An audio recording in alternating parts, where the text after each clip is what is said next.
So this is a brook trout I caught yesterday in Catskill, Maine, and I've gutted it and taken off the head. Every brook trout except one that I've eaten this year, which is about 5 or 6, has had a senko worm.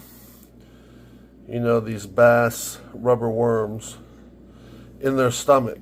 So this worm was in the stomach of this brook trout, folded like this in there, and then they kind of blow up. I don't know, this might be been in since last summer, maybe, but see how it takes so much, it takes a lot of room in the stomach, and then they essentially starve. Or they can't, they have to work harder to eat because their stomach holds less.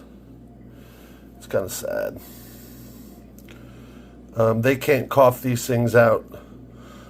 Bass, we've caught bass. I don't eat bass, but my fishing buddy Wendell does, and he's never seen a senko worm, in a bass stomach.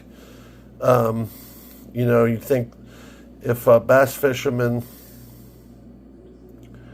use some sort of bait that killed their fish or messed their fish up, they'd be unhappy. What they end up doing, though, is that these senko worms don't affect the bass, but they end up starving the sporting fish. At least in my limited experience of catching brook trout, they have a lot of these, and they're always a senko worm. At least so far this year, I guess always in the last, 5, 6 fish I've caught, minus one. So it's kind of a bummer.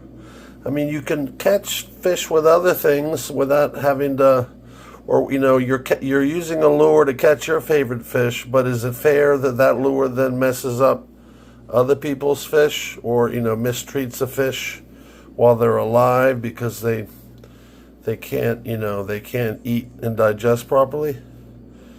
It's kind of, I don't know. It's kind of sad.